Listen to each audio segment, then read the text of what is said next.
Salve, salve, galera do Clube da Luta, do Pé.bjj. Estamos começando agora aqui o 8º episódio da segunda temporada do Jiu-Jitsu. Essa parceria aí com o Clube da Luta, podcast, o Pé.bjj. Recebendo aqui grandes referências, grandes nomes e personalidades do nosso Jiu-Jitsu pernambucano.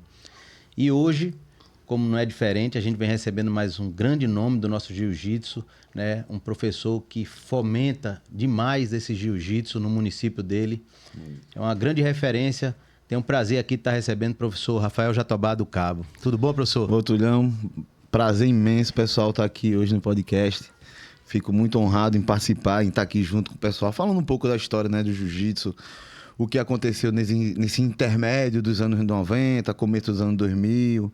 Aqui em Pernambuco eu tive a participação efetiva nesses eventos de jiu-jitsu que houve aqui no estado durante esse período de tempo. Foi muito bacana, foi muito bacana. Foi uma época de muito aprendizado. E eu tô aqui pra gente compartilhar aí.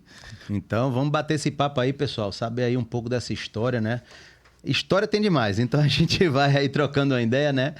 Professor, vou começar, como é de praxe de a gente, querendo saber como foi esse seu início no jiu-jitsu, se antes do jiu-jitsu você já tinha feito alguma arte marcial, algum esporte, mais ou menos com que idade você começou? Me conta esse início dessa história aí. Então, Tulhão, eu comecei a praticar jiu-jitsu muito cedo. Lá no Cabo, né? Sou do Cabo, no Santo Agostinho, nascido e criado no Cabo. E na cidade do Cabo a gente não tinha jiu-jitsu, tinha judô. E com 5 anos de idade, meus pais me decidiram colocar no judô com o professor Valmir, né, que era o professor que a gente tinha lá, referência, um grande professor de judô. E eu morava no Cabo e estudava em Boa Viagem, ali em Setúbal. Eita. Tinha esse translado. Eu estudava no Cabo, como no Cabo naquela época não tinha escolas, muito boas escolas e tal. Então a minha família decidiu jogar a gente para estudar ali em Setúbal. E foi quando eu conheci, de certa forma, a Academia Gutenberg Mellon. Sim. Eu eu estudava na escola de católico, né? Aquelas escolas religiosas. E a gente tinha a primeira comunhão e o crisma, né? Que tinha que fazer. É. E aí eu estudava de manhã e de tarde eu tinha que fazer o crisma. E aí, coincidentemente, no meu horário de descanso, antes de começar a aula religiosa, eu escutava a turma 1, 2, jiu-jitsu. Aí eu despertou a curiosidade. Quando eu subi a cabeça, eu vi o CT da Gutenberg Mellon, lá em Setúbal, na Rua Copacabana, que hoje eu dou aula lá, né? Hoje eu sou professor que é responsável pela sede, estou lá. Então foi um amor à primeira vista, né? Eu, quando conheci a equipe Gutenberg Mellon, eu me encantei e fiquei até os dias de hoje. Então são 26 anos de história. Aí. Eu ia lhe perguntar isso, mas você ainda estava no judô logo ali quando você começou ou não? É porque o judô era meio que terapêutico, certo, né? Não era certo. aquela coisa voltada para a competição. E quando eu conheci o jiu-jitsu, eu me dediquei completamente às competições. E aí o judô já ficou vindo de segundo plano. E como eu estudava de segunda a sexta-feira e fazia o crisma, eu já ficava para os treinos de jiu-jitsu da tarde. Sim. E aí é muito interessante que o meu nome, o codinome, meu apelido do Cabo, veio daí. Porque eu chegava no tatame, chegava nos treinos, eu era moleque, né? E aí muitos não conheciam meu nome e apontavam o dedo e diziam, ei, tu aí, fulano, ei, tu que é do Cabo. E aí foi ficando o nome do Cabo até os dias de hoje. Tá vendo? O do Cabo, aquele do Cabo, né? Ei, do Cabo, ei, você aí do Cabo e tal. Você tinha que idade, professor? Túlio, eu tinha 12 anos de idade. 12 anos? 12 anos de idade. Caramba, vê. De 11 a 12 anos de idade foi quando eu comecei mesmo a treinar jiu-jitsu frequentemente, querer... Minha mãe botou um negócio, você só treina jiu-jitsu se você passar de ano e estudar. Então eu tinha aquela sede de estudar para poder treinar jiu-jitsu e me acordava muito cedo, né? A gente ia de trem, viu? Naquela época era trem. É mesmo? Saía do trem do Cabo, não me lembro como se fosse hoje. Tem vários amigos meus que vai assistir o podcast e vai confirmar. A gente pegava o trem de 5h20 na estação de trem do Cabo. Aí, quando chegava às 7h30 da manhã, parava de Boa Viagem. Aí eu ia da estação de Boa Viagem até que era em Setúbal, né? Até a escola andando. E aí fazia voltando, né? Ia pra primeira comunhão, ia pro jiu-jitsu e depois eu voltava no trem de 6 horas da noite, que passava, era o último descendo pro Cabo. Então era uma coisa que era uma correria danada, mas eu gostava muito. E, assim, né, me dediquei bastante, né? O Gutenberg teve uma participação muito grande na minha vida. O Gutenberg me ensinou muitas coisas boas, né? E uma das coisas que o Guto me ensinou foi o compromisso com as coisas. O Guto, ele não tinha aquele negócio de, se você não estudar, você não treina. Então, minha mãe ligava para o Gutenberg, Guto, o Rafael tá aqui e não tá querendo estudar. E o Guto me chamava no canto. Não, você, do cabo. Ele falava assim, você tem que estudar, hein? Senão eu não quero que você treine. Coisa que era muito difícil da gente ver naquela época. A turma queria aluno no tatame, não queria saber de estudo, né? Queria saber se o cara queria estudar. Não, o Gutenberg, ele sempre levou a gente para essa linhagem de querer procurar melhorar a vida e tal, essas coisas.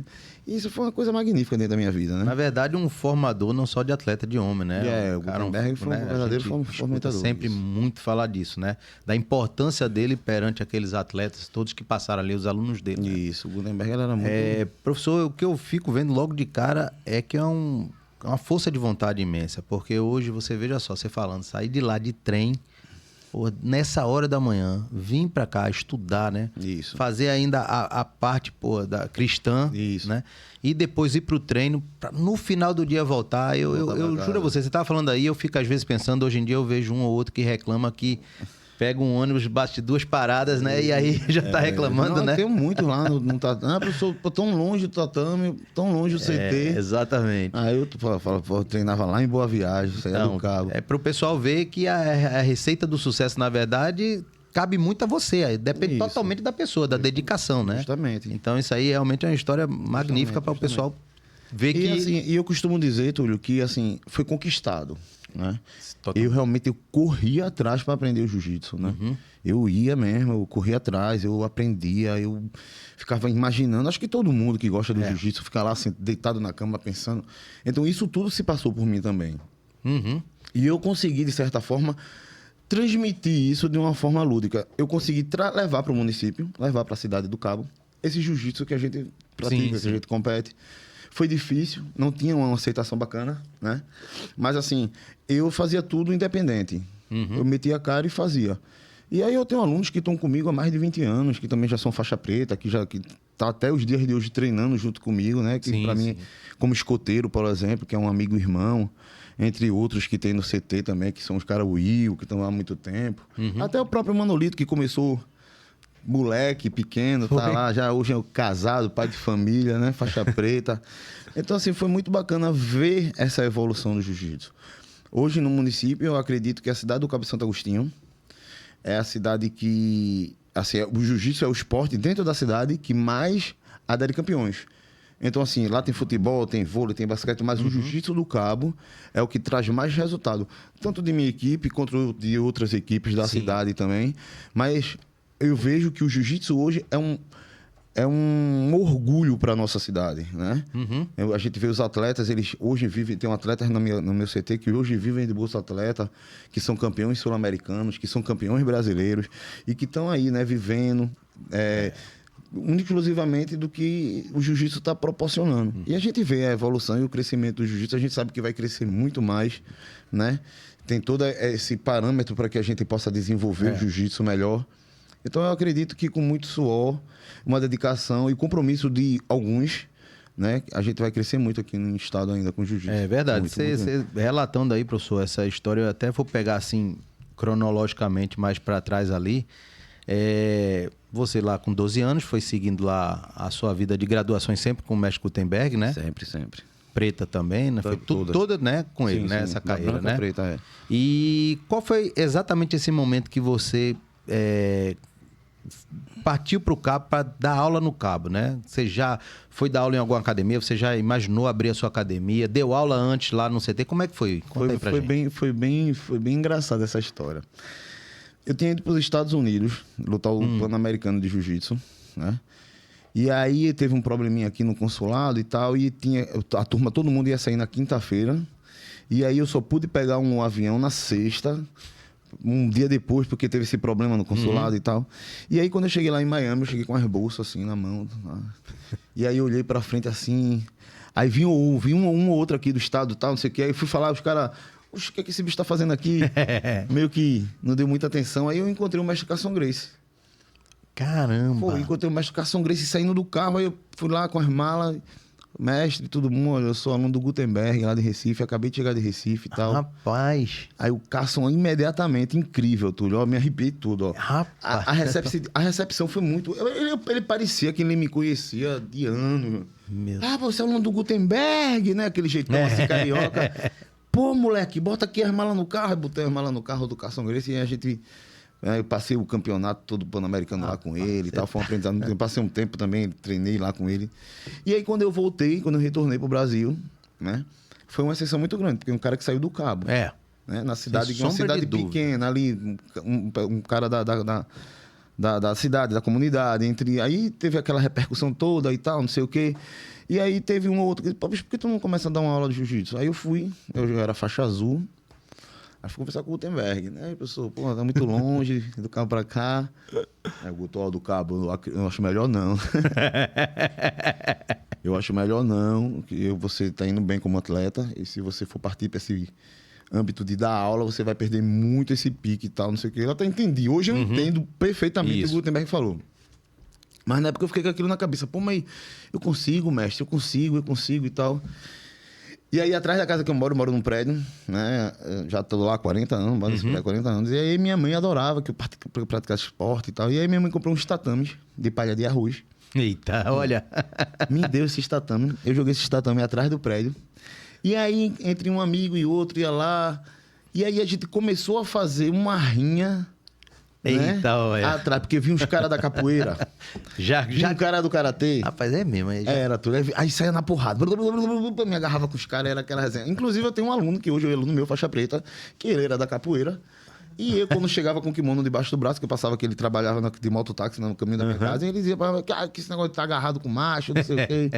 Ele mais velho do que eu, já da capoeira, disse, vamos lá pra trás do prédio testar? Pronto, aí eu sei que nesse reboliço todo, hoje ele começou a treinar jiu-jitsu, depois já faixa preta. Acho que se viu, né? A lição foi bem dada. Sempre serve, sempre serve. E é uma coisa E aí começou assim. E aí começou assim. E aí eu peguei a faixa roxa, e aí tive a oportunidade de dar aula numa academia, e aí abri Mas lá no Cabo? Lá no Cabo. Lá no Cabo. Lá no Cabo.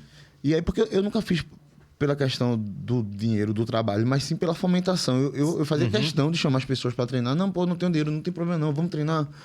Não, vamos treinar. E foi daí que eu comecei a dar aula e formar uns campeõezinhos, lutar umas competições, que a gente ainda tem um aluno que lutou aquelas competições no Santos Dumont. Sim, que sim. começava no final de semana e acabava 2 meses depois. Rapaz, é danado. Ali era bronca, É mesmo, ali era, é mesmo. apagava a luz, Tem o pessoal muita levava os história dali, tatames. tem muita história Era dali. muita onda, era muita confusão naquela época. Eu lembro uma vez que eu não sei quem foi que tava lutando um aluno de Zé, que era Barra Grace. Era logo no começo da Barra Grace. E um aluno, não sei se era de Andrade, não sei se de uma academia, se era do Ferroviário. Eu sei que numa dessas situações, um dos alunos já estava perto, não sei como foi, os meninos puxaram os tatame. Oxê. Pra não ter mais luta. Puxaram as placas de tatame. Acabou a luta. Acaba a luta.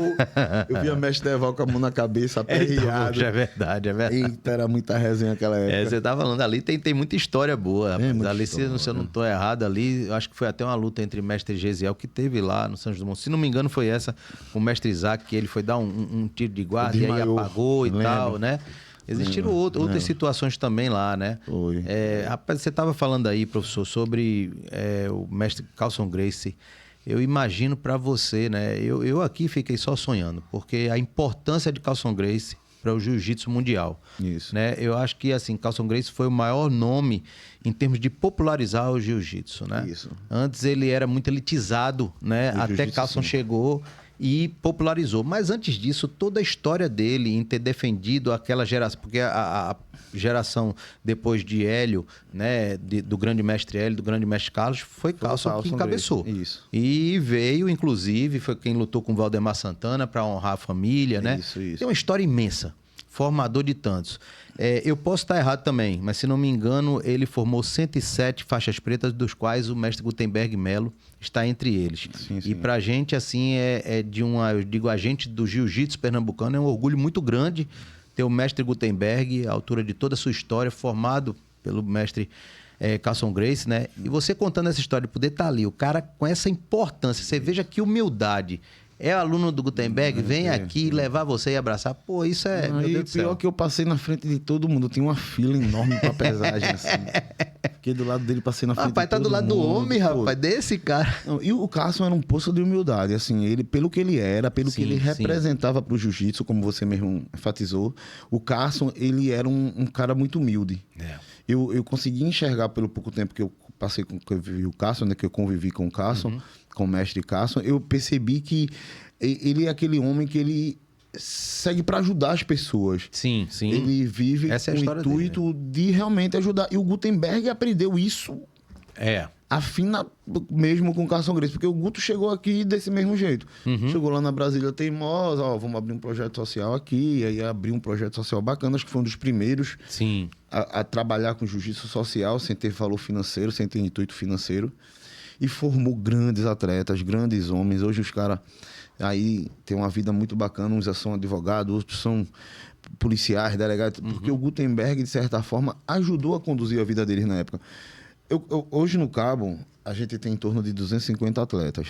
Né? Esse é um projeto que a gente tem lá, que é o Transformando Vida através do Esporte. É um projeto que a gente já vem há 20 anos martelando. De 3 anos para cá, a gente conseguiu o apoio dos poderes públicos, né? Que a gente recebeu... faz parte de um projeto chamado Ação Cidadania, que é um projeto que tem dentro da Estação Cidadania, que é um prédio no Cabo Santo Agostinho, que tem diversas atividades esportivas, e o jiu-jitsu está lá também. E o nosso jiu-jitsu, ele está fazendo esse trabalho social em todos os polos esportivos do município. Então, assim, hoje a gente consegue enxergar, de certa forma, uma prosperidade.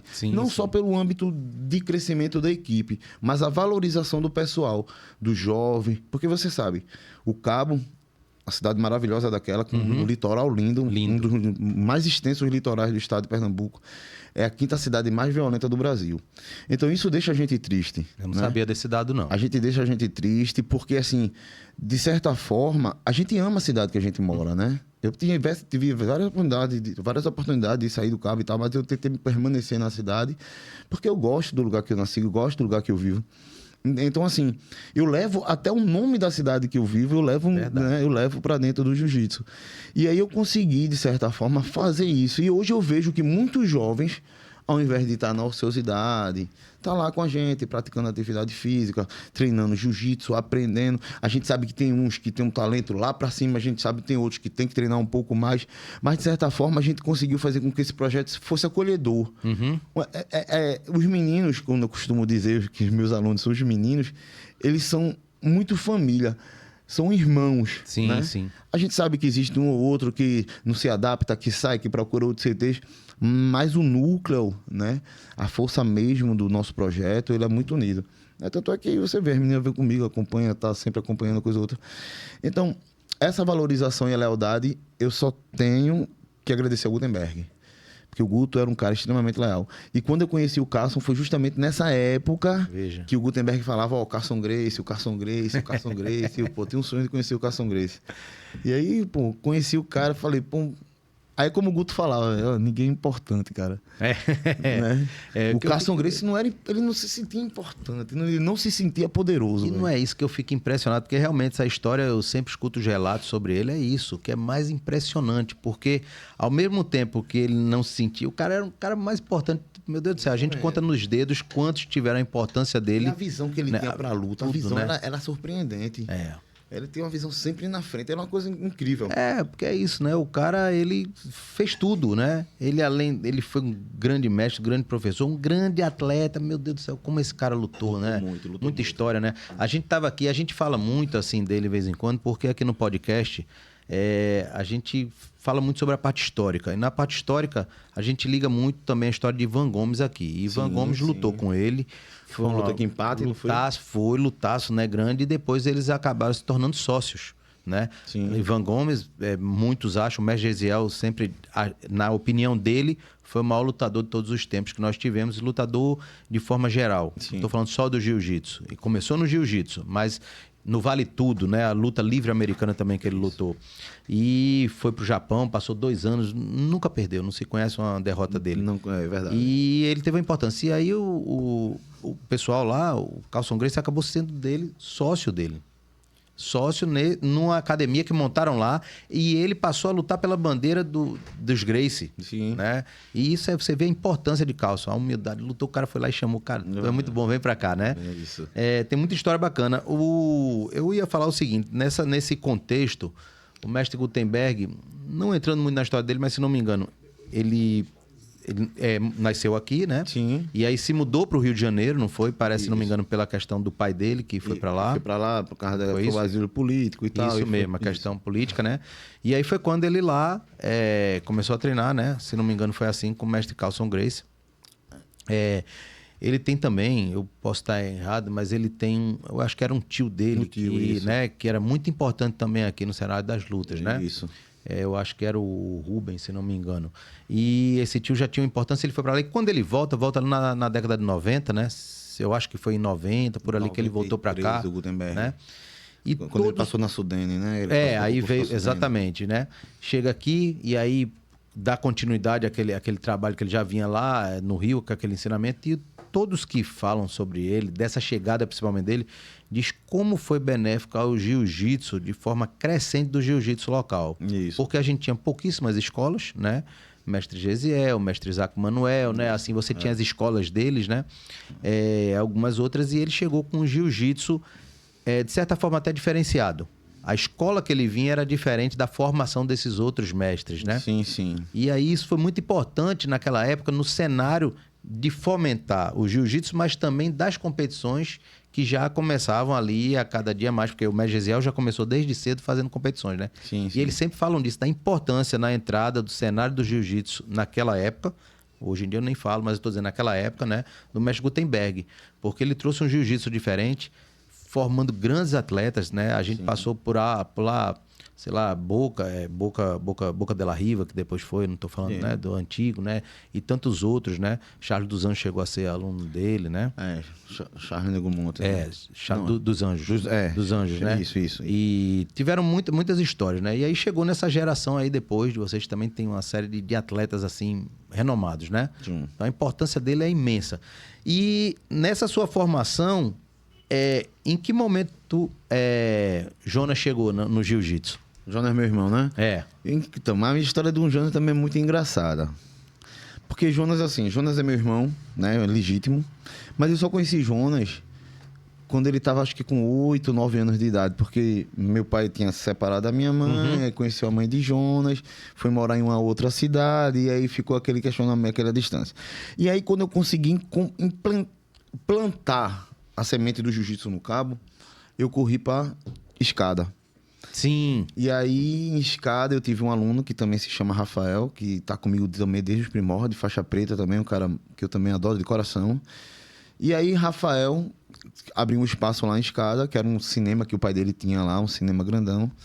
E aí abriu uma salinha e aí eu comecei a dar uns treinos de jiu-jitsu, levar o jiu-jitsu pra escada e tal. E tem essa complicação de pegar ônibus do cabo pra escada. A estrada era muito esburacada. Passava praticamente 1 hora pra chegar em escada. Poxa, é mesmo. E aquele negócio todo. E aí eu tava certo dia dando aula de jiu-jitsu. E aí eu tinha acabado a aula, todo mundo em pé, formou um círculo. E aí eu falando, acabando a aula. E aí um moleque do meu lado, assim, puxando no meu kimono, assim. Professor, posso fazer uma pergunta ao senhor?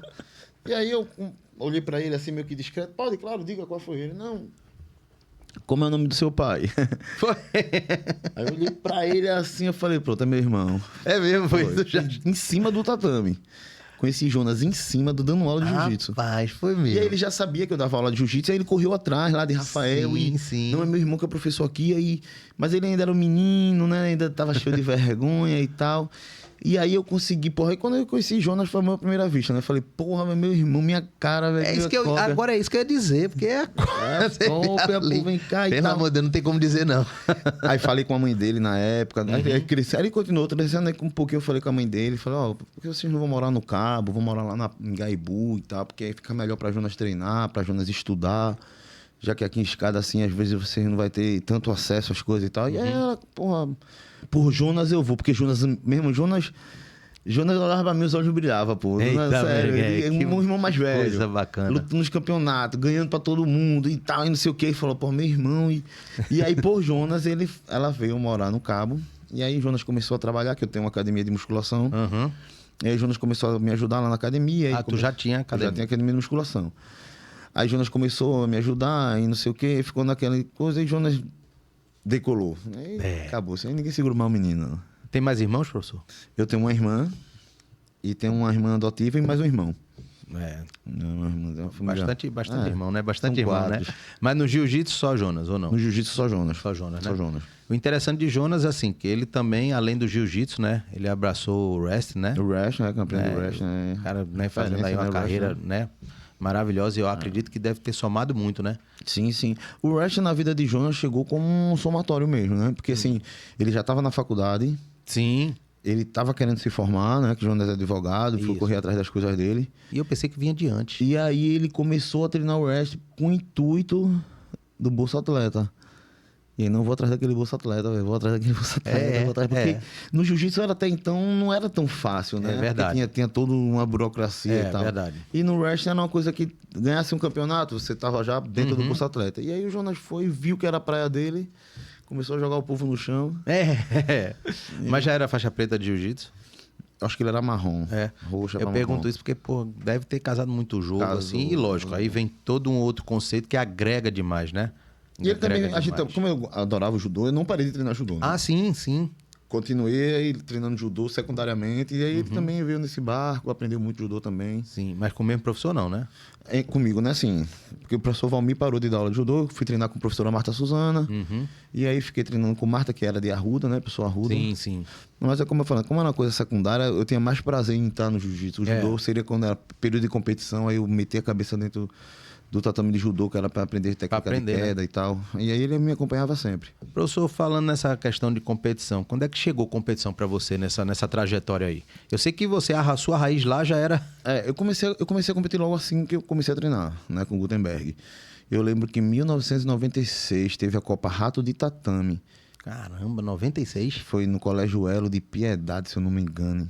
Rapaz. Aí, Copa Rato de Tatame e tal, que era uma organização do campeonato do Gutenberg, que, como você falou, eram os campeonatos que vinham com uma organização melhor, né? Chamou essa modernidade das competições. Foi a primeira vez que eu lutei com placar, Sim. Né? Aqueles placarzinhos e tal, que era virando assim. Isso. E aí foi lá na Escola Joelho, foi o Norte-Nordeste. Aí eu me consagrei campeão nesse dia. E aí foi quando eu comecei a pegar o gosto, né? Me sentir valorizado, né? Porque o atleta, essa valorização é que é importante para o atleta, né?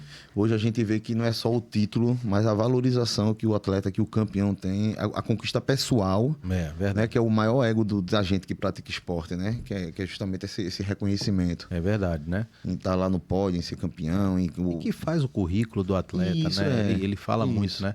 É que eu costumo dizer, hoje a gente está passando por um período interessante, já de algum tempo, mas que existe muito jiu-jitsu executivo, né? Que é aquele jiu-jitsu que a pessoa ela quer fazer ali uma arte marcial, um esporte, né? Uma atividade física, mas não quer seguir aquela ideia de competição, né? E existe, eu não sei se você deve ter isso lá, né? Atletas que seguem para competição, atletas que fazem mais, né? Jiu-jitsu executivo. Eu não sei nem se nesse contexto você tem dois treinos diferentes ou não. Não, a gente sim. A gente no projeto, primeiro nosso projeto ele é inclusivo. Certo. Lá a gente tem trabalho com crianças com autismo, com aspecto autista, crianças atípicas, né? Com PCD, pessoas com deficiência. Então, é uma inclusão. Então, a gente tem que empoderar, de certa forma, todo tipo de treino. Para as crianças, o treino inclusivo, o treino de competidor, o treino para aquelas pessoas que querem cuidar da saúde mental. Porque se a gente, como professor, começar a entender que o jiu-jitsu é uma ferramenta de ajuda para que a gente possa ter um desenvolvimento e uma saúde mental mais para frente, a gente consegue aderir uma gama imensa de pessoas. Porque hoje a quantidade de pessoas que vem sofrendo com ansiedade, depressão, tristeza, entre outras coisas, é muito grande. E aí, dentro do jiu-jitsu, a gente, de certa forma, o professor, ele consegue fomentar, de certa forma, entrar na mente do indivíduo e fazer com que ele tenha uma força mental maior. Isso tudo através da autoconfiança, do autocontrole, que o jiu-jitsu está permitindo, né? Que Com certeza. Então, a gente faz, sim, essa separação, né? Para quem quer treinar um jiu-jitsu mais leve, quem quer treinar um jiu-jitsu de competição, quem quer treinar um jiu-jitsu inclusivo. Então, por isso que a gente consegue fomentar ali no município todos esses parâmetros, né, de pessoas. E é extremamente importante, né, para o pessoal, né? Pessoal, deixa eu fazer só aqui um adendo aqui, né? A gente aqui no Clube da Luta, eu queria que você que ainda não se inscreveu, se inscreva no canal. Você pode aí ativar o sino, se tornar membro. Tem membro a partir de R$2. Isso pra gente é muito importante aqui, para esse trabalho que o Clube da Luta faz com tantos esportes, né? O jiu-jitsu é mais um e a gente sempre é muito grato por esse espaço que ele nos dá aqui, nessa parceria com o Pep.BJJ. Então, acompanha aí esse trabalho bacana. E também podem enviar perguntas, né? Se vocês tiverem alguma curiosidade. Quando tiver, Leto, você dá um toque aí, fala alguma coisa, tá bom? Que aqui a gente segue. Bom, professor, veja, você falou tão importante, né? O jiu-jitsu inclusivo, eu já tive várias oportunidades de conversar com você, você já tinha me dito isso há muito tempo, Sim, né? sim. Porque você consegue agregar valor, como você falou, e tantos benefícios, não só para os atletas, mas eu que hoje estou trabalhando muito com esse público PCD, eu vejo a importância da ferramenta do jiu-jitsu nessa evolução física, mental, eu costumo dizer muito isso, cognitiva, a gente vê todo dia isso, né? E de inclusão social mesmo, né? Justamente. Você ali já desenvolve um trabalho já há bastante tempo ali no Cabo, né? Sim. E também atendendo esse público, né? Eu ia lhe perguntar assim, não é uma questão política, mas de certa forma, você tem apoio ali do Cabo, do poder público? Então, como eu estou lhe falando, há 3 anos atrás, eu tenho um amigo que é o gestor, que é o ex-gestor da Estação Cidadania, que é para-atleta do tiro com arco, o cara é campeão mundial, sofreu um acidente, ficou cadeirante, e aí o esporte resgatou todo o valor que ele tinha perdido. Sim. O cara queria se matar, o cara tava numa vida mal, o cara tava paralítico, o cara era um cara que surfava aqui, andava de skate. Então, assim, o esporte trouxe de volta a vida pro cara. E aí ele, de certa forma, entendeu que o que o professor Sensei Berg do Karatê lá do Cabo, que é um dos pioneiros, o que o mestre Marco Angola da capoeira também, o que a professora Marta, a Suzana, a gente já vinha fomentando esse trabalho, esse projeto de inclusão há muito tempo. Só que a gente nunca teve apoio. Nunca teve reconhecimento. E corremos atrás, e fomos atrás e tal. E aí ele, como gestor da estação, conseguiu uma emenda parlamentar com o deputado Felipe Carreiras, né? Não sei se pode falar, acho que pode, não tem problema. E aí conseguiu, sim, essa emenda com o Felipe Carreiras. E aí ele trouxe esse projeto para a cidade do Cabo. Hoje são 3.000 pessoas beneficiadas dentro desse projeto. Do jiu-jitsu são 250 pessoas que praticam jiu-jitsu, pessoas com PCD, crianças atípicas. Então, assim, senhoras, senhores, uma gama de gente arretada. E o bom e o gostoso é que, tipo assim, a gente vê na felicidade das pessoas a satisfação e o prazer de estar praticando atividade física. E principalmente jiu-jitsu. Né? E aí, quando eles começam a buscar a história do jiu-jitsu dentro do estado de Pernambuco, quem foi o Gutenberg? Quem foi fulano? Meu professor aprendeu com quem? Aí é que eles começam a enraizar mais o jiu-jitsu na vida deles. Né? E isso é muito bacana, porque assim, eu consigo ver e enxergar mais na frente que a gente consegue fazer uma sociedade mais justa, mais amorosa. Não que eu seja o melhor homem do mundo, mas eu quero mais para frente poder ter a tranquilidade dos meus filhos andar na rua tranquilo, né? A gente vê pessoas ajudando as outras para ter uma qualidade de vida melhor, principalmente para a gente brasileiro, que a gente sofre pra caramba aí com esses poderes públicos. Como você mesmo sabe, o incentivo é pouquíssimo. A gente tem que lutar, tem que gritar, tem que falar alto. Não sei se você viu há um tempo atrás, a gente teve um caso lá no Cabo, o secretário de esporte lá, ele foi... A conduta dele não foi uma conduta de um gestor. E aí eu fui lá na rede social, mesmo sendo do mesmo lado, né, político, mas eu fui lá, falei, porque para mim não tem lado político. Para mim eu tenho o jiu-jitsu, o esporte, ou tem a turma que só quer botar para baixo. E aí ele tava nessa situação, ele foi lá, gritou, e aí a gente conseguiu resolver a situação. Graças a Deus, hoje em dia as coisas estão bem melhor. Então, eu acredito que para frente vai ser melhor. Independente do prefeito que ganhe, o projeto da gente é sólido. É um projeto que ele não vai acabar, né? Independente de poderes públicos ou não. Que a gente continua fomentando, continua entrando pessoas, né? A gente continua levando o jiu-jitsu a mais à frente e cuidando das pessoas, cuidando da transformação da vida, acompanhando, educando, ajudando. Uma ferramenta muito inclusiva, velho. Se você professor de jiu-jitsu, tá me escutando. Então, se você lá, né? Então, você, professor de jiu-jitsu, veja só. Você tem uma ferramenta muito bacana nas suas mãos. Muito. Use ela pro bem. A gente sabe que dinheiro é bom, mas vamos tentar pensar nos projetos sociais, nas pessoas que não podem, nas pessoas que querem praticar e não tem condições financeiras, que está lá, né? Então vamos resgatar essa galera, vamos tentar fazer com que a gente possa futuramente ter uma sociedade, uma geração melhor do que essa que a gente vem vivendo, que está difícil, está muito difícil. Perfeito, professor. Eu achei interessante, você estava falando, estava lhe escutando aqui e assim, me lembrando desde o início que eu acompanho aí sua trajetória. Nos tatames já faz muito tempo, né? Que eu já ficava ali enxergando, mas quando eu comecei a lhe conhecer melhor, lhe acompanhar, eu vejo que você é uma pessoa muito politizada. Não estou dizendo político, mas politizada, Sim, né? sim. Eu vejo que você sempre tem realmente, assim, se posiciona. Sim, sim. Isso foi sempre a característica. Há uns anos atrás eu estava até falando para você, pô, professor, o senhor chegou lá e botou a cara mesmo, a tapa, né? E a gente sabe que é preciso realmente a pessoa ser um faixa preta na vida para se posicionar. Sim, porque muitas sim. vezes não é politicamente correto você se posicionar, né? E você, diante do que você está dizendo, com tantas famílias ali que você lidar como professor, que você vê, essa busca é muito importante.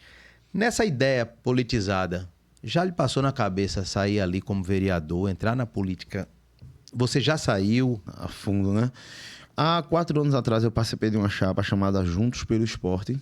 Sim. Que era uma chapa de 4 atletas do município, que a gente estava tentando, de certa forma, amarrar. Eu costumo dizer que a gente amarrou o chocalho no rabo do gato e mostrou para a cidade do Cabo que a gente tá ali, pô. Que a gente tem força, que a gente tem voz, que somos atletas do município, que estamos representando a cidade em todos os âmbitos e nós não tínhamos nenhum tipo de reconhecimento. A Secretaria de Esportes, durante esses anos todos, era apenas fantoche. Era uma coisa que tem uma pasta que tinha que ter dentro do governo, mas que não funcionava. E aí a gente decidiu, de certa forma, botar a zoada, fazer essa zoada toda para abrir a mente da população de que no Cabo de Santo Agostinho é um verdadeiro celeiro de atletas, de campeões, só precisa de investimento, de incentivo. E aí eu fui junto com esses amigos e tal, mas só que durante a trajetória eu preferi me afastar, né? Eles seguiram, mas eu ajudei por trás, né? De certa forma ajudei. Até porque questão de ser comerciante, né? De estar ali dentro do comércio e tal, então eu preferi me afastar. Eu não tenho nenhuma vontade de ser político, Túlio. Nenhuma. De ser um político, de ser um vereador, de ocupar um cargo eletivo. Eu não tenho nenhuma vontade. A não ser se eu fosse presidente da minha federação. Que é a Federação de Jiu-Jitsu. Era o único cargo que eu queria disputar, seria esse. Mas aí, porque pelas ideias, pelo que eu já passei, pelo que eu já promovi com o jiu-jitsu, eu acho que seria muito de utilidade, né, para o jiu-jitsu. E aí eu ainda estou vendo aí, a gente está tentando, de certa forma, conversar, já tem umas pessoas interessadas, e aí a gente, quem sabe, né?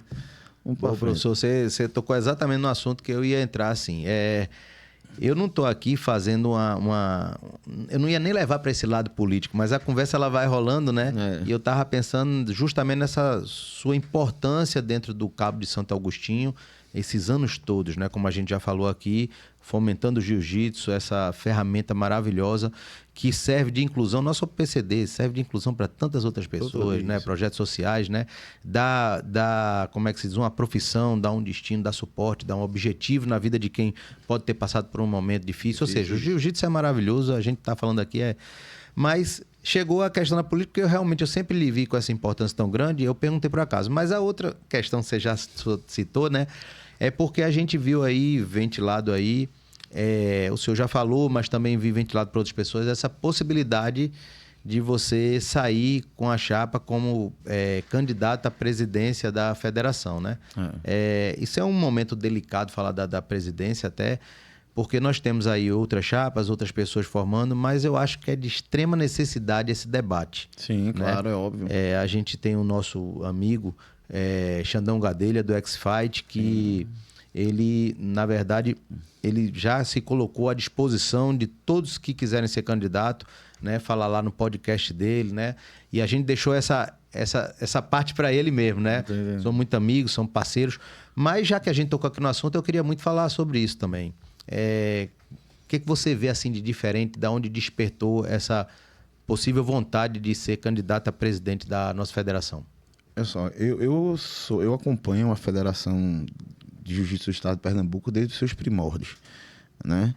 Então a federação ela foi fundada em 1994, né? Teve aquela fundação e de lá para cá o jiu-jitsu ficou estacionado. A federação ela não conseguiu andar durante um período de tempo muito grande, muito extenso. O professor Aristóteles assumiu a federação e mudou a cara da federação, né? A gente hoje eu consigo identificar, sim, que a federação ela fez um bom trabalho, né? A gente tem Boca, tem Novaes, que eram à frente da direção de eventos. E eu acredito que pela federação a gente nunca teve eventos tão bons quanto os que os meninos fizeram. Mas a federação ela não é só evento. A federação ela não é só um crescimentozinho durante o período de competição. Hoje a gente é a segunda maior instituição de pessoas federadas, só perdendo para o futebol, né? Dentro do estado de Pernambuco. Então o jiu-jitsu tem o maior número de atletas federados, só perde para o futebol. Então o que é que a gente pode fazer para essas pessoas? Qual é a ideia que a gente pode levar para essas pessoas? Qual é a ideia que a gente pode levar para esses professores que fomentam o social? Eu tava dando uma olhada no Instagram e aí vi um projeto social aqui no Pina, chamado Beira Rio, acho que é de Jussier, não lembro direito. E aí eu vi os meninos treinando jiu-jitsu, tava com o tatame rasgado tudo, o tatame de 1 milímetro. Então ali tá sendo maléfico, né? Porque uma criança leva uma queda, né? Em vez de ser uma coisa boa, tá se tornando... Então a federação ela deveria tomar partido disso, cara. Entendeu? Ah, mas aí o recurso... Olha só, recurso, o cara dá um jeito. João Wilson pegou, tocando cadeira de roda, foi para Brasília e trouxe recurso. Então, basta querer fazer, basta querer correr atrás. E a federação, ela tem que ser vista como, sim, como um provedor do jiu-jitsu, como um auxílio para um professor que entre numa doença, para uma coisa que a gente possa lá na frente observar e falar, não, eu faço jiu-jitsu, eu me interessei pelo jiu-jitsu, sou faixa preta, todo registrado, e se acontecer alguma coisa comigo, eu tenho uma federação que vai me ajudar. Então, eu acredito que a federação é muito mais do que só uma competição, 2 dias de evento, né? A federação ela é muito mais do que isso. E hoje eu vejo um discurso muito pesado de ódio em relação à federação. Eu vejo alguns que são candidatos, outros não dando soluções, mas criticando e colocando para lascar. E não viveu o que se foi vivido há 20 anos atrás com a Federação de Jiu-Jitsu, né?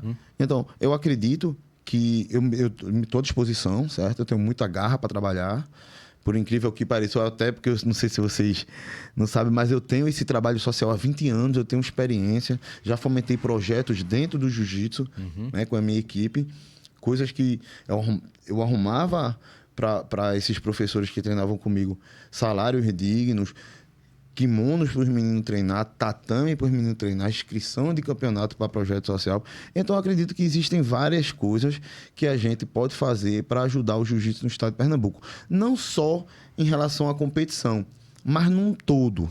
Né? Eu acredito que a minha base seria justamente... não pode se fazer campanha ainda, né? Eu estou aqui como pré-candidato, mas eu ia trabalhar justamente na base. Eu ia trabalhar justamente... A gente não ia oferecer recurso para quem já tem. Eu oferecer recurso para quem não tem. Para as pessoas que estão precisando. Quantos alunos meus ficam sem lutar campeonato porque não tem dinheiro para pagar a inscrição? Entendi. Entendeu, Túlio? São vários. Às vezes eu queria estar lá no campeonato com uns 250 em peso. Mas, professor, eu pago a inscrição, eu pago o gás. Professor, eu pago a inscrição, eu faço a feira. E eu queria poder fazer diferente. Porque eu sei que não é só no Cabo. Verdade. Não é isso? Eu sei que não é só na cidade do Cabo que tem esse problema. Então, assim, isso são muitas coisas para frente. Eu sei que a batalha vai ser dura lá para frente, mas estamos aí. Mas fica aí, né, a mensagem, né? Isso. Leto, eu vou aproveitar aqui rapidinho, só deixar aqui bem claro. Pessoal, veja só, vou aproveitar esse momento aqui da conversa. A temporada do Jiu-Jitsu, ela nasceu com a ideia de falar sobre a história de cada uma dessas grandes personalidades que a gente tem no nosso Jiu-Jitsu. A primeira foi assim, a segunda tem sido assim. Nós estamos vivendo num momento realmente como nunca foi visto dentro da Federação Pernambucana, que é um momento de eleição. Esse momento de eleição nunca aconteceu na federação, que acabou de fazer 30 anos no dia 28 de julho. Eu queria dizer para vocês o seguinte, o professor do Cabo, o professor Novaes esteve aqui, outros professores, né? A gente veio contar a história e no momento que é oportuno, a gente acaba contando também, falando um pouco dessa eleição. Eu quero dizer o seguinte, o PE.BJJ, deixar bem claro, o Clube da Luta, né? a gente é totalmente imparcial à questão da federação e da eleição da Federação Pernambucana, né? Quem está levando esse assunto e esses podcasts políticos, vamos chamar assim, ou seja, né, com relação à eleição da federação, é o nosso amigo Xandão Gadelha do X-Fight. Mas aqui o canal está aberto, a temporada de Jiu-Jitsu, para qualquer um que queira também conversar. Então, se você aí quiser bater um papo com a gente, né, dentro do conceito de história, mas também falar um pouco dessa situação, será muito bem-vindo, tá? O canal aqui é aberto para todos. Deixar isso bem registrado. Bom, professor, vou seguir aqui. Leto, tem algum aí, é? Tem pergunta. Então, vamos seguir para a pergunta. A galera está acompanhando aqui. E tem pergunta de BJJ Cast, ó, nosso amigo. Olha... ele quer saber quais as ideias que o professor iria executar caso virasse presidente da FJJPE. Show. A gente não está no período ainda eleitoral, tá? Não está no período de campanha. Então, eu não posso, de certa forma, expressar o que eu quero fazer, as minhas ideias, ainda vou colocar em pauta.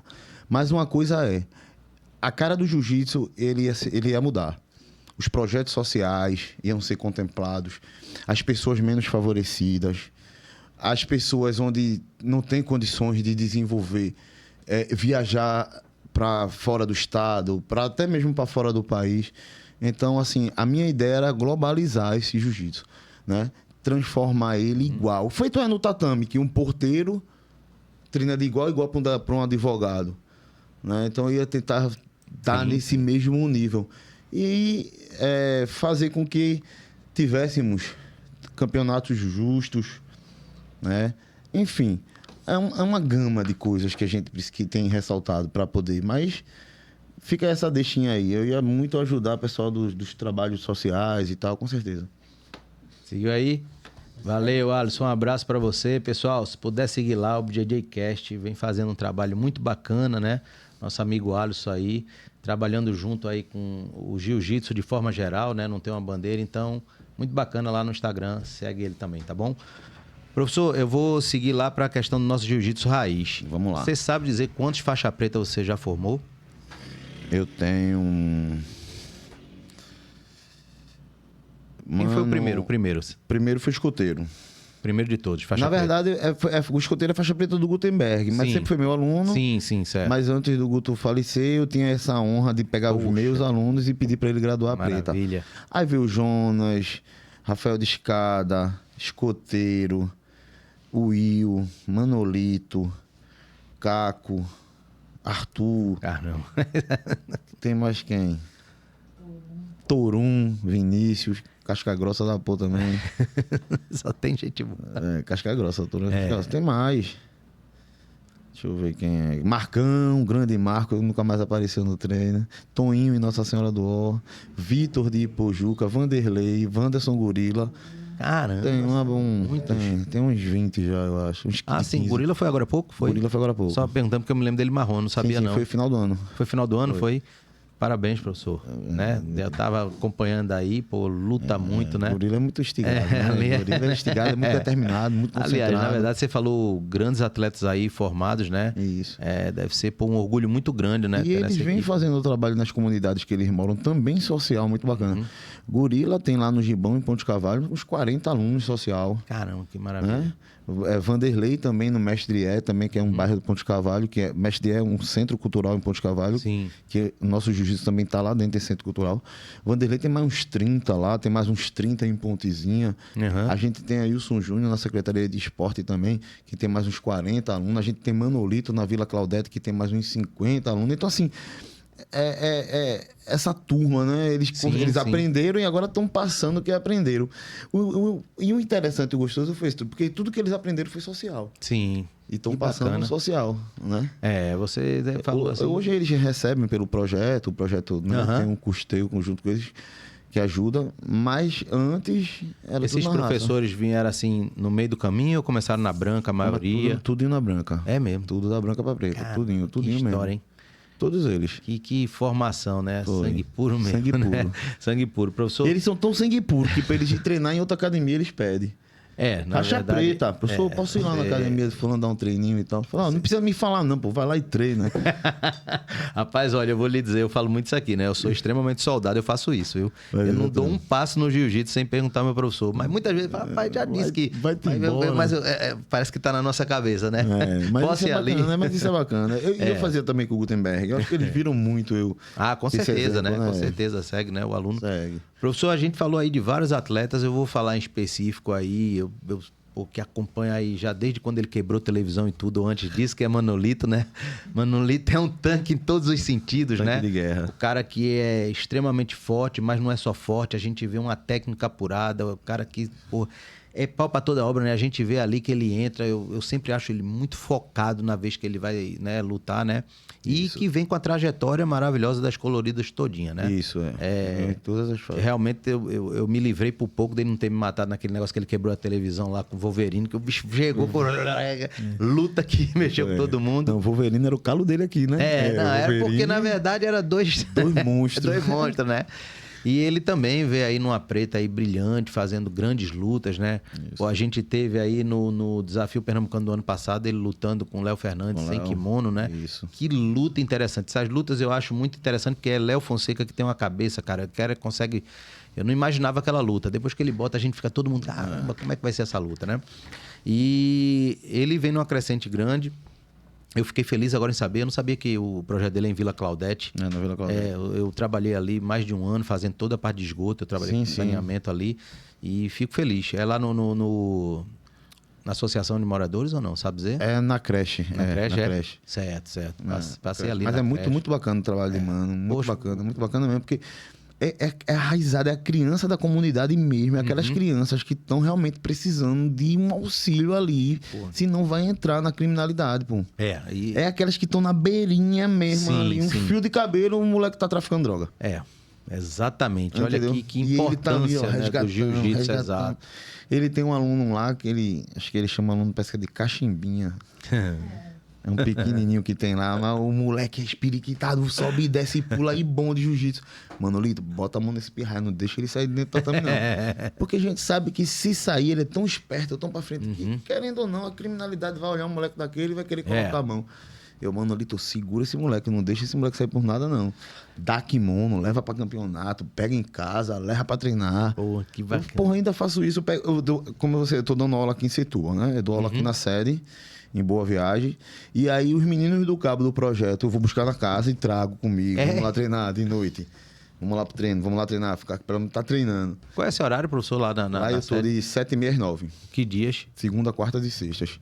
Certo, 7h30 às 9h. Mas tem outros treinos lá? Lá, sim, a gente tá começando a fazer um trabalho lá com crianças atípicas, né? Queria até deixar essa deixa aí. Que bacana. A gente tá fazendo um trabalhozinho aí. E aí a gente tá formando essas turmas de crianças atípicas, né? Tem uma psicoterapeuta que trabalha comigo. Muito bom. Né? Que é psicóloga, a Josiane. Ela é muito desenrolada, já trabalha com TEA há muito tempo. Também tem um ABA. Então a gente tá tentando, de certa forma, trazer também para aqui, para o Recife, do jeito que eu comecei lá, devagarzinho. Um gato pingado aqui, um gato pingado ali, mas muito persistente, né? Até tentar conseguir. Porque, querendo ou não, aqui no Recife a gente também precisa de... Não, lógico, né? E ainda mais nessa área que você está falando, né? Você sabe que lá no Geraldão a gente tem... Eu veja só, hoje de manhã eu vim da PAI. Eu fui para a PAI conversar lá com Tânia, que é a coordenadora da PAI, porque a gente lá pela Associação Pernambucana de Jiu-Jitsu para Jiu-Jitsu, do qual eu sou presidente, a gente tem recebido muita pedido de mães para que a gente forme turmas lá no Geraldão, que a gente dá aula, inclusive cheguei de lá agora, para o para jiu-jitsu. E muita gente querendo oportunidade para autistas, né? Para o espectro autista, TEA, né? E vou lhe ser sincero, a gente ainda não abriu turmas porque a gente está ainda vai fazer algumas capacitações para poder a gente ter condição de dar o melhor para aquele aluno, né? E é muito bom você falar nisso, porque eu acho que cada dia mais está chegando. A gente tem aí que levar o jiu-jitsu para esse pessoal, a gente sabe desses benefícios. E a psicomotricidade que eles desenvolvem durante o exercício é fenomenal. Eles mudam a qualidade de vida. Mudam. Eu tinha um aluno lá chamado Sandoval, que Sandoval não andava. Aí o jiu-jitsu fez com que Sandoval desse rolamento, fuga de quadril, ficasse em pé, descesse, subisse, desse um tiro de guarda. E aí a mãe dele olha assim e faz, meu Deus do céu. A gente vê isso Meu todo dia, né? filho tá fazendo isso, inacreditável, né? Mas eu acho bom saber porque, assim, a gente recebe lá também, às vezes, dali de perto, teoricamente perto. O Geraldão tá ali, então, às vezes, depois a gente fazer um link, quem sabe indicar e tal. Isso. pessoal. A gente tem Isso é esse muito trabalho com crianças atípicas, tá? Eu trabalho direto com a psicoterapeuta em cima do tatame, né? Porque ela faz toda a condução do treino e aí eu coloco a parte técnica e também trabalho a psicomotricidade, coordenação motora, equilíbrio, força, agilidade dessas criançadas. Muito É uma bom. ajuda muito bacana, assim, para o tratamento para terapia, tratamento para terapia de quem tem TE é muito bacana o jiu-jitsu. Muito bom mesmo. Professor, deixa eu só não deixar de falar, né? Professor Manolito tá aí para fazer uma luta no Batalha dos Guararapes com o Wilson Neto. A gente tinha feito esse convite e agradecer porque ele aceitou.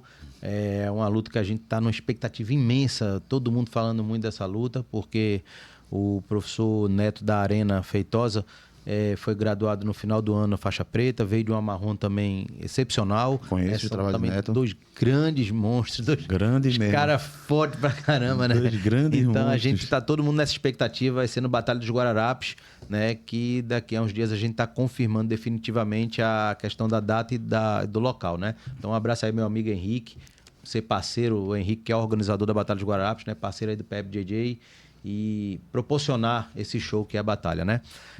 Show. Essa parte, professor, de competição lá, como é que tá a competição hoje dentro da sua academia? Hoje a gente está retomando o time de competidores, né? A gente teve um desestímulo de alguns, até por questões de patrocínio e tal, mas a gente está com uma reconstrução muito boa. Hoje a gente está começando a treinar já uma garotada para as competições, né? Alguns vão estrear agora na terceira etapa do Pernambucano, né? Outros vão começar para o ano que vem, para começar já o ano tocando fogo. Mas a gente está assim, o trabalho é esse, Túlio. O trabalho é para que a Gutenberg Melo suba no pódio no final do ano das academias campeões do estado. Eu sei que é duro, né? Que tem a The Brother, que sempre entra em massa. Tem a Nova União também, que sempre entra muito forte, a GF Team. Ano passado ficamos em quarto, né, no geral. Caramba. E aí esse ano é o que a gente está tentando fazer com que a Gutenberg suba mais um degrau aí no pódio. É um trabalho árduo e que todos os professores da Gutenberg estão super empenhados para que a gente possa aí ter um êxito aí nesse nosso projeto. Professor, a Gutenberg, como uma grande escola, totalmente tradicional, né, histórica, a gente falou aqui de toda a importância do mestre e da escola Gutenberg Melo, né? Como é que ela está hoje em dia? Eu digo isso porque, assim, o mestre fez agora, se não me engano, 10 de maio, 3 anos que faleceu, né? Eu queria até fazer um adendo muito importante que eu falo muito aqui. O PEBJJ, ele é engraçado, ele nasceu naquele momento e foi exatamente aquele foi o momento que despertou lá. Porque eu vinha já com a parte histórica, começando a desenhar, escrever um livro. Sim. Não imaginava nunca fazer nada de trabalho na rede social. E aí esse Xandão já tinha feito um trabalho chamado Os Primórdios, que utilizou 3 pilares, que era o mestre Gutenberg Melo, o mestre Deval e o mestre Gesiel Andrade. Naquela época ele fez um trabalho com eles, documentário, né? Mas o trabalho que eu vinha fazendo ele era um pouco mais amplo no sentido de contar a história de tantos outros mestres e de tantos outros faixas pretas de destaque, né? Muito parecido com isso que a gente faz aqui na temporada e no nosso História PE, que foi um quadro que a gente lançou. E aí, ele numa visita aqui, ele disse, rapaz, por que tu não leva esse trabalho para a rede social? Ele estava já morando nos Estados Unidos, Xandão que eu falo. E eu disse, cara, eu adorei o trabalho que você fez, Os Primórdios. Não saiu completo, mas o que eu tinha visto, eu adorei. Ele disse, cara, leva. Eu disse, pô, inclusive, entre os pilares que eu imaginava, sem sombra de dúvida, um dos primeiros que eu queria entrevistar era o mestre Gutenberg Melo, né? E eu tive pouca vivência com o mestre, mas eu tive a oportunidade de conhecê-lo pessoalmente, de conversar com ele e de ter, inclusive, uma coisa que me chamou a atenção. Eu fiquei muito surpreso. Ele, vez por outra, ele mandou umas mensagens para mim ainda na rede social, parabenizando uma conquista de um campeonato ou outro. Ele tinha a federação pernambucana que ele criou naquela época, a federação esportiva, né, do qual eu lutei e tive a oportunidade de, eu acho, ganhar uns 3 etapas ou 3 campeonatos pernambucanos da federação dele, né? E eu fui parabenizado para ele. Para mim, aquilo era muito mais importante do que a conquista, né?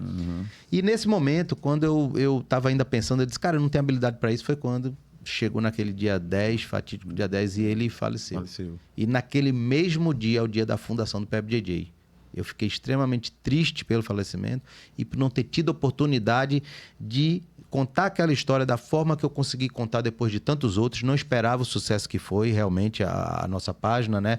Agradeço demais a todos os seguidores, a todos os professores, organizadores, ou seja, a toda a comunidade do jiu-jitsu. Mas nasceu ali, o PEBJJ nasceu ali.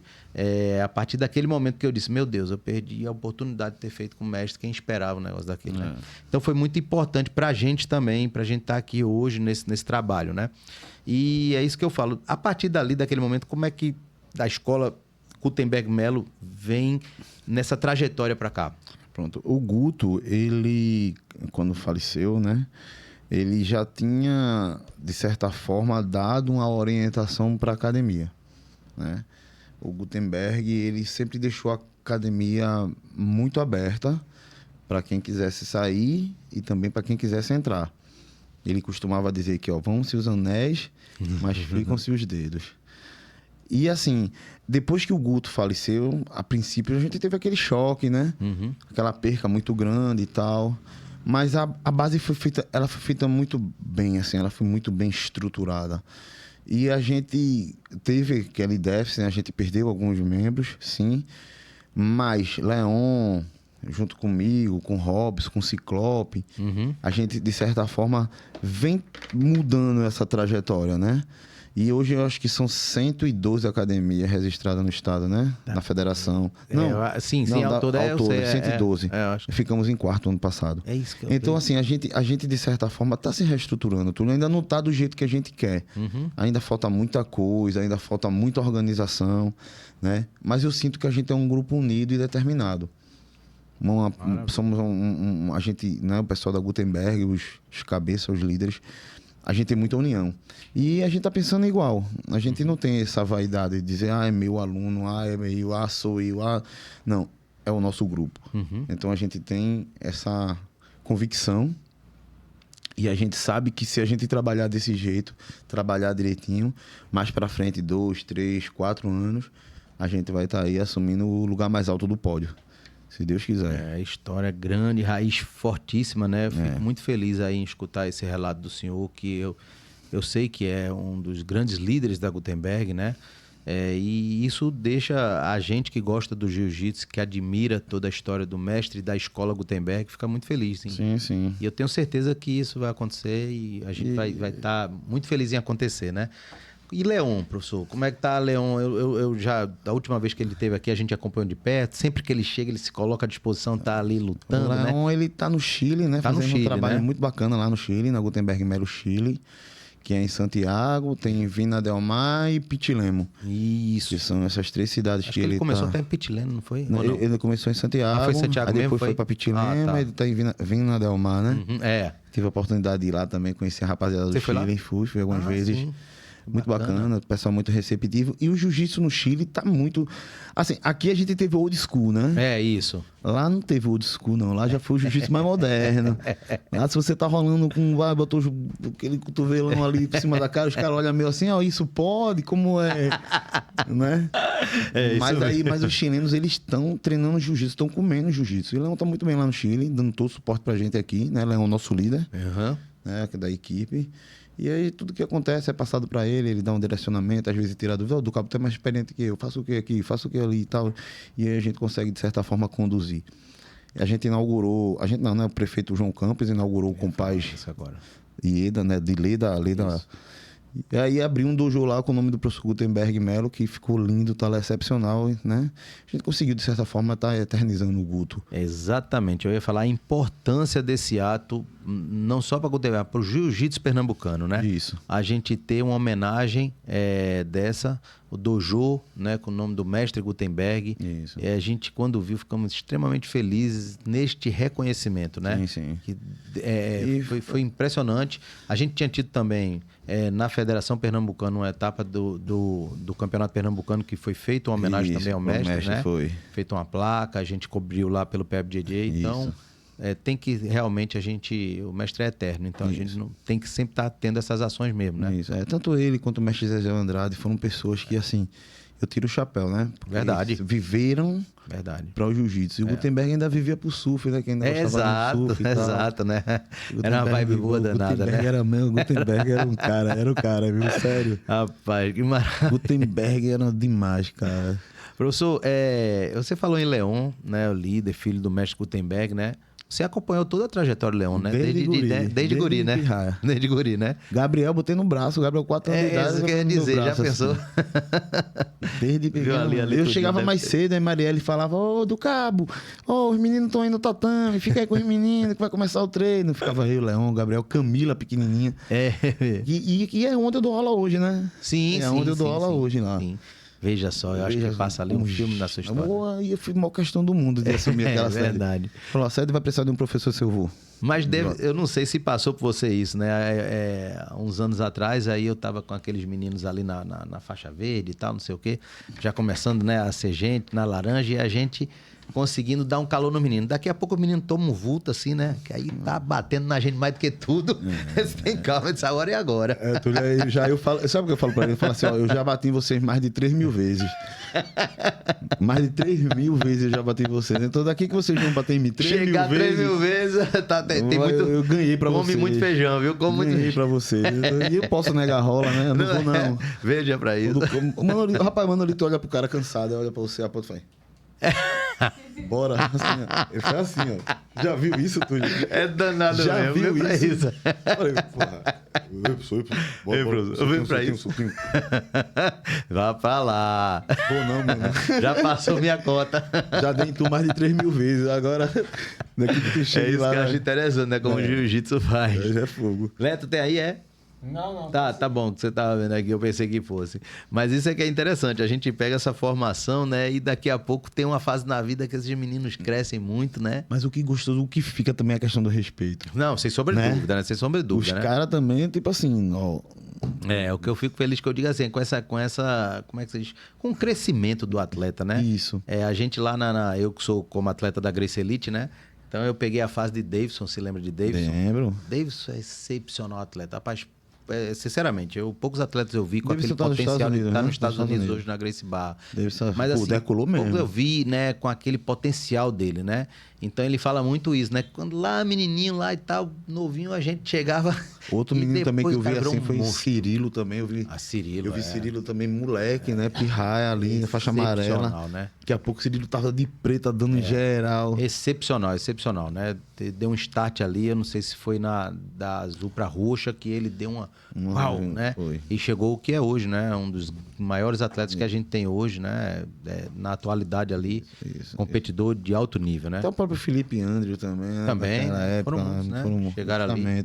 A gente viu assim, começando, né? Gateando no jiu-jitsu. E é o que eu tava falando, você vê como o jiu-jitsu de Pernambuco é rico, né? Você fala Felipe Andrew, né? Poxa, lá quantidade de vezes que vem aí em primeiro lugar no ranking, né? A gente tem muitos daqui, né? Renato Cardoso. Aí se chegar para Braulio ali, para Otávio, aí nem se fala, né? Os caras foram também, são muitos, né? Eu cheguei nesse campeonato dos Estados Unidos, eu vi Braulio ganhar umas 3 lutas com o mesmo golpe, que era aquele helicóptero voador. Ele colocava a dela riva no cara, botava o pé na cintura, jogava o cara pra cima e pegava o golpe do cara. É o Estima Lock. Ele depois deu nome, né? Deu nome, né? Poucos dão nome, né? Realmente a gente tem um jiu-jitsu muito refinado, né? Aqui de uma história, de uma importância imensa, né? No jiu-jitsu, que eu digo nacional, né? Grande. E continua tendo, né? Justamente. Continua tendo. A gente realmente sempre tem representantes de alto nível, né? Eu estava falando outro dia aqui, por exemplo, de Jorginho também, que era da Gracie Barra. Sim, que tá na Inglaterra, né? Exatamente, né? Jorginho também é um atleta excepcional. Jorginho, poxa, alto nível. Inclusive, a gente sonhava muito em ter visto uma luta dele com o Davidson. naquela época lá, eles ainda na roxa depois. Isso aí vai acontecer nesse campeonato do mundo aí Do mundo da vida, né? é verdade. Mas que bacana. Professor, como é que você tem visto esse nosso cenário, não falo de competição, mas esse agora que está cada dia maior de lutas casadas? O que você tem achado desses eventos de lutas casadas? Olha, assim, depois da pandemia, Túlio, assim, a turma teve que se reinventar, né? E a luta casada foi a maneira que o jiu-jitsu teve de não parar no tempo, de não ficar estagnado no tempo. E eu acho fenomenal, porque faz com que você leve o jiu-jitsu para um âmbito mais profissional. Sim. Né? Você está tirando de uma parte só competitiva e aí está colocando uma parte também, uma luta profissional. Os caras são profissionais e vão lutar. Então, assim, para a imagem do atleta é maravilhosa essas lutas casadas. Para o local que é feito é muito bom, né? Porque do município que recebe também esses eventos, que prestigia também é muito bacana. E eu acho que a gente tende a crescer mais e vai ter mais evoluções. Eu, há um certo tempo atrás, eu estava com... Porque ali no litoral do Cabo, como você é um litoral muito extenso. E aí a gente tem muitos lutadores de jiu-jitsu que são surfistas. E aí a gente tava com a ideia de fazer o surf Gil, feito tem lá em Pipa. Sim, sim. Levar ali para enseadas e tal. Ainda está em projeto, a gente está em análise. Provavelmente esse ano ainda saia. E assim, vai ser luta casada também dentro da praia com os atletas do surf. Então a gente vai fazer um bem bolado ali para apresentar o jiu-jitsu e o surf de uma maneira mais profissional. Dentro desse âmbito de luta casada. Então, se essa ideia sair de alguém, já sabe que veio daqui, viu? Não pode copiar não, gente. Que ideia arretada, né, cara? É um negócio bacana. Eu já tô imaginando o cenário. O cenário já é lindo. E aí na Praia de Enseadas não tem aquele pico do surf ali, pertinho de Candeias ali, de pessoal só pegar a ponte e atravessar. É maravilhosa, viu? Espero que você consiga botar pra frente aí. É porque você sabe, eventos aqui no município, agora... que a gente está começando a ter um apoio de um apoio do outro, mas era muito difícil promover eventos, era muito suor. Tive a oportunidade de promover alguns, que era o Desafio Estadual de Jiu-Jitsu, que eu fazia no Cabo, e era muito duro, era muito sacrifício fazer o campeonato, passava 2 dias mal, doente, com febre, depois do campeonato, de tanto esforço, de tanta coisa que a gente fazia, né? E aí vinham as críticas, os elogios, e as críticas, e enfim, isso aí. Só vou fazer quando for uma coisa realmente levada mais para o lado profissional. E aí vai essa ideia do surf e do Gil, né? A ideia é excelente, né? Mas você está falando realmente, o organizador de evento, eu acredito que até hoje, quando você acaba ali aquela gama de cobrança, uma importância. Eu estava falando agora com o Leto isso hoje. A gente está falando de alguns vídeos agora do challenge que teve, né? Que foi mais um grande sucesso lá de Léo. E o Clube da Luta, inclusive, fez lá a transmissão, né, através de pay-per-view, foi muito bem aceito, foi um sucesso. Eu acho que isso chegou para ficar, né? É o pessoal que tem os seus eventos, que quer... Porque, como eu falei, tem gente que tá lá do outro lado do mundo, mas quer assistir o que está acontecendo, né? E outros que estão aqui mesmo, mas que às vezes não tem condição de ir para lá para ver o evento. Então, o pay-per-view também ele é um formato muito bacana, né? E a gente tava falando assim, eu acho que o Léo nem viu, mas não consegue, porque quando acaba o evento, o cara deve ficar morto ali durante uma semana, né? Até se levantar. O cara fica assim. Né? E se alguma coisa, uma vírgula der errado, né? Exato, né? Mas assim, a gente tem falado muito aqui, a gente tem visto muitos eventos de lutas casadas, cada um com uma característica diferente. Tem chegado a ideias das mais bacanas que existe, né? Eventos que você chega... Pronto, a gente teve semana passada no Open Garra. Open Garra, o Kids, né, com a Marjorie, dentro do centro de convenções. Foi lindo. Eu não imaginava ali um evento daquele, dentro do centro de convenções e outra. Dentro, no mesmo momento, de uma feira de crianças, você sabe? Então, você tudo tinha a ver. Você estava ali numa feira de crianças, então aquele público começava a ver aquelas lutas ali, um placar realmente de LED, totalmente diferenciado. Que evento bacana, que lugar bonito que foi. Organizado. Se não me engano, o Recife Fashion Baby, sei lá, tinha um nome lá. Mas o Open Garra foi lá. E foi um evento de lutas casadas kids, né? A gente já falou aí do challenge, do Desafio Pernambucano dentro de uma casa de shows, né? Sim. O próprio Batalha dos Guararapes fez ali no Paiva, né? Maurício do Recife Open fez dentro de um hotel. E tem outras tantas ideias e eventos chegando, né? A gente lá no PEBJJ também tem recebido muita proposta. Eu acho que já lhe convidei uma vez para participar de eventos de MMA, que a preliminar é o jiu-jitsu, né? Sim. E falando nesses eventos todos, como é que tá o professor do Cabo como atleta ali?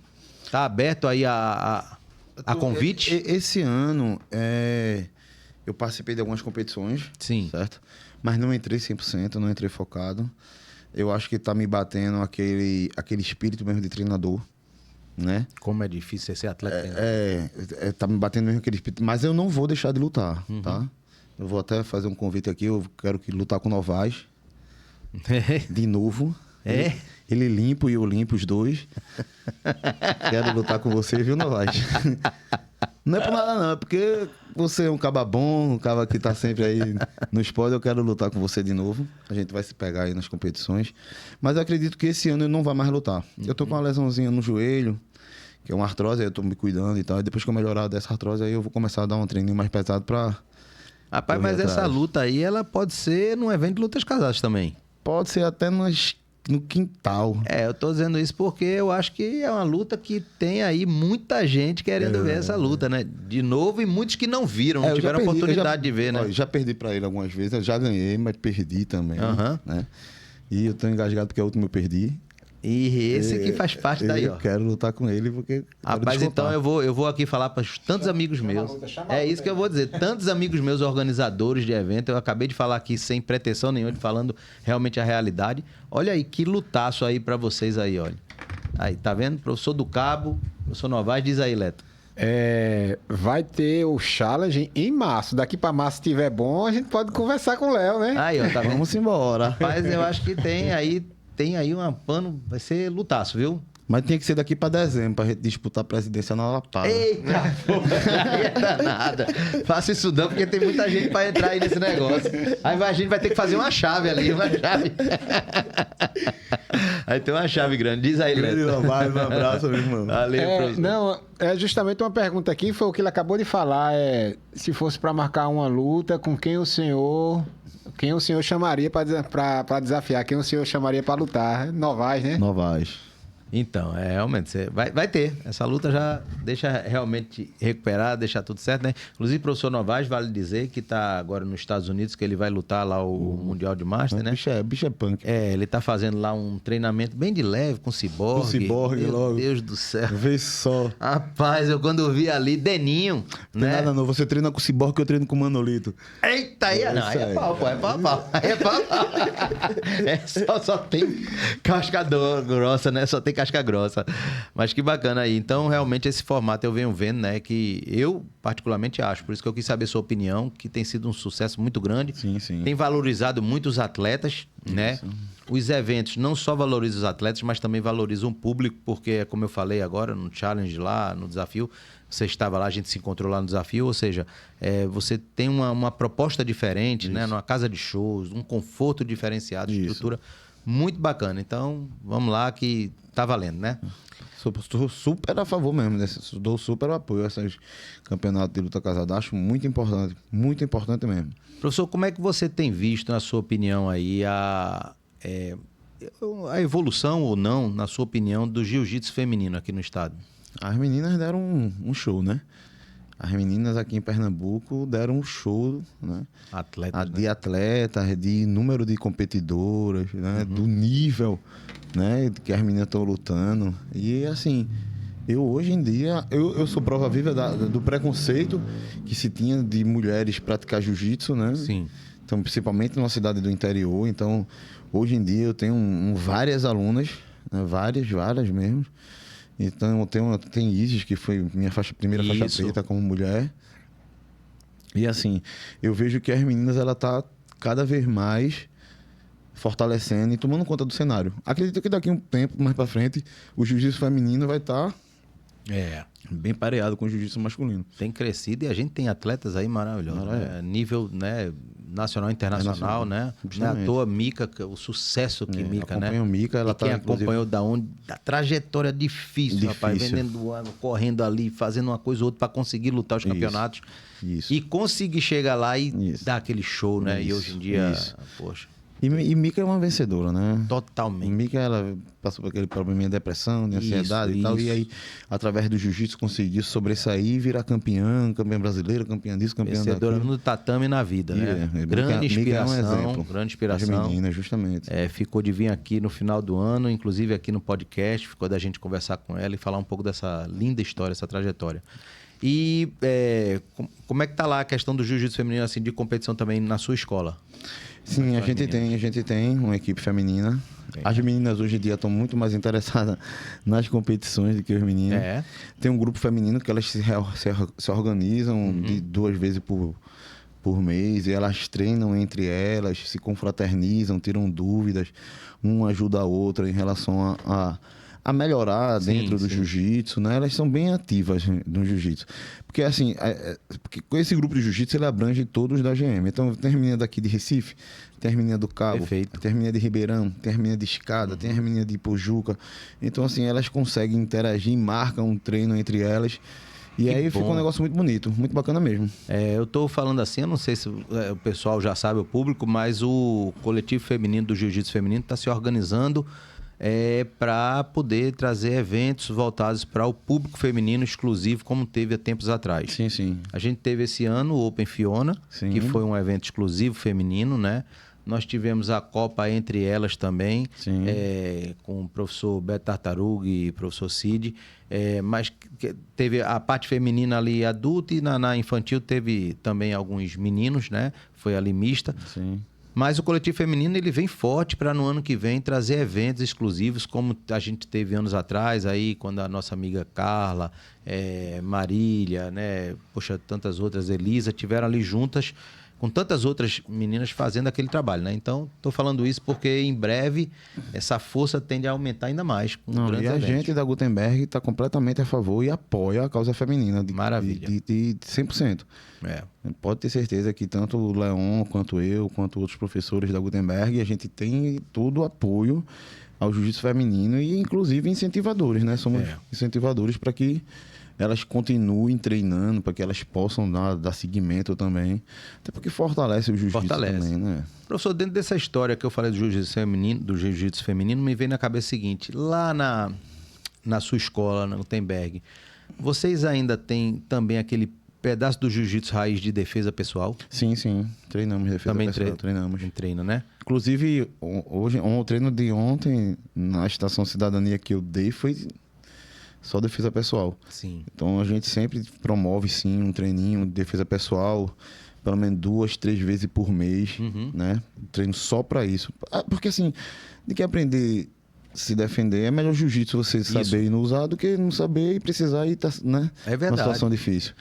E aí a gente consegue, sim, fazer esse treinozinho old school, esse treinozinho de defesa pessoal, de saída de uma gravata, de uma autodefesa, tudo para promoção da defesa pessoal mesmo, da promoção da autodefesa, né? Eu perguntei isso porque a gente agora, agradecer demais à TV Nova, a gente tem um programa aqui, Bom Te Ver, na TV Nova, canal 22.1, do qual a gente vem fazendo aí já há cerca de um mês o quadro Quebrando Barreiras. Fomos convidados por eles, extremamente lisonjeados por esse convite.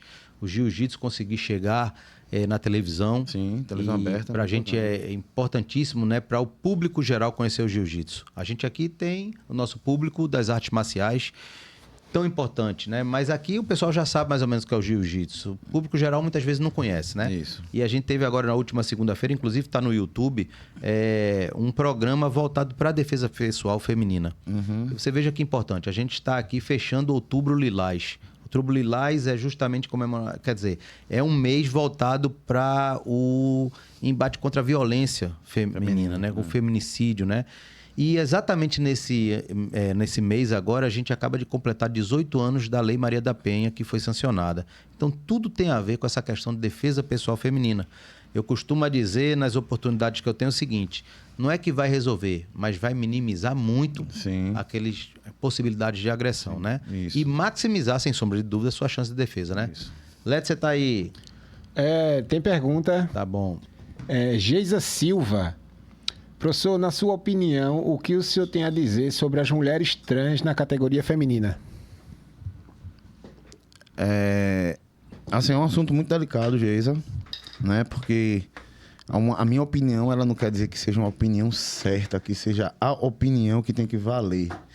Mas, fisiologicamente falando, o homem, né, produz muito mais testosterona do que a mulher. Então, consecutivamente, o sexo masculino, a fisiologia masculina, tem mais força física do que a feminina. E não seria uma coisa tão justa, né? Eu acredito que deveria se providenciar de uma categoria trans, para que o esporte seja justo. A gente tem escutado esse debate, né? Que é tão atual esse debate, né? A gente está aí passando por essas adaptações, né? E isso é muito importante, esse debate, né? Porque realmente trazer ideias para que a gente possa ter uma ideia não só mais democrática, mas mais justa, né? Justa, então isso é muito importante, esse debate. Agradeço muito aí sua pergunta. Geise Silva, muito obrigado aí por sua pergunta, porque isso enriquece aqui o nosso podcast, né? Realmente eu ia falar em termos de categoria, falar o que você pensa dos Masters, porque assim, eu falo muito o seguinte, né? Eu sou Master 4, tô partindo pro Master 5 ano que vem, veja só, sou o vovô mesmo, né? Então, quando a gente se depara hoje com um absoluto, lutar com o Master 1, meu Deus do céu, não tem condição, né? Pedir pro filho matar o cabo, né? O gás é outra, a condição é outra. Eu hoje me arrisco no máximo no Master 2 e levanto cacete, que é difícil. A diferença é muito grande. Realmente você vai contar quantos anos são, você tem uma diferença de ser pai. Isso, né? Ser pai, né? Mas a gente só consegue hoje lutar num absoluto de Master mais próximo do justo, eu vou chamar assim, ou em eventos como a CBJJ, porque o Master por Master, né? São aquelas categorias dentro do Master 4, dentro do Master 3, né? As 9, se não me engano. Isso. E em eventos assim um pouco maiores, por exemplo, se não me engano, o Nordeste Open tinha isso, ele separava a cada 3 Masters, se não me engano, a cada 2. Já tem eventos que eu já vi que é 1 e 2, 3 e 4, 4 e 5. Entendi. Não, 1 e 2, 3 e 4, 5 e 6, se não me engano é isso aí. E alguns outros era até 3 e acima de 3, né?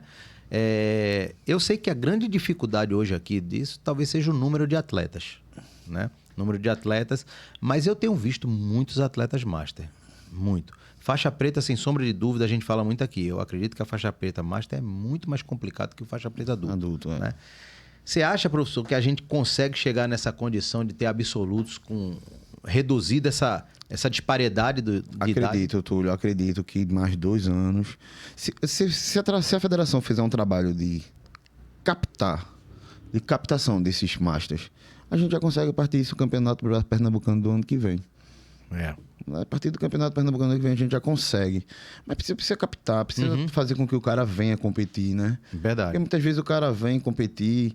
Hoje em dia não tanto, porque tem os cronogramas. Mas antigamente, quando o cara ia competir, o cara chegava de 9 horas da manhã, só ia lutar de 8 horas da noite. Então, meu amigo, aquilo era um martírio na vida do cara. É difícil demais, meu amigo. Então, isso os caras que é mais antigo já foi colocando na cabeça e aí foi perdendo o gosto para as competições. Se conseguir resgatar, levar isso, as categorias de Master absoluta vão ser divididos pelo número dos Masters, né? Então, eu acredito que a gente sim, se a gente consegue sim, daqui a um tempo, ter essa divisão. Até porque existe muito Master duro, né? Os caras são bem casca grossa, né? Demais.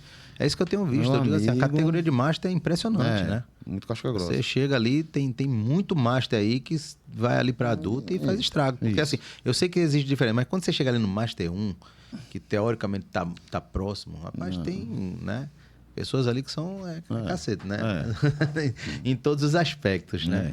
Você pega na preta mesmo, você pega desde um Léo Fernandes, né? Na marrom eu posso falar de John Jones, que rapaz, eu disse, rapaz, é brincadeira, botar pra lutar com o John Jones. Toda vez que eu passo por ele lá na área de checagem, eu disse, esse absoluto eu vou deixar pra tu. Esse ano eu não vou, não. Isso já faz aí, ó, 200 anos. O bicho é bem forte, né? Ali é um monstro também. Tem Léo, né? Léo também, Léo já é Master, mas luta é isso que eu tô adulto, dizendo. Né? Luta exato, né? Feito adulto. Exato, tem muito. Até o próprio Novaes também. Também, adulto. Também, direto. Direto também desce pra Novaes e tal. Quase 60 anos. Lutando de adulto. Bom, mas aí mostra que tá aí. Grão de bico e lentilha. Aí, ó, dele. Aí. Professor, eu queria até saber o seguinte: tem alguma luta assim especial que você possa dizer, pô, aquela é a luta que eu não me esqueço nunca? Deixa eu ver. Uma luta assim que... Ou um campeonato aquele que você possa dizer, rapaz, aquele foi o que eu posso falar assim, se eu puder. Eu sei que é difícil para você que participou de números e números, mas... Não, assim, eu tenho um campeonato, né, assim, que foi o Norte-Nordeste, lá em Natal. Que eu Sim. lutei contra a Tadeu da Checkmate, que tá até em Dubai.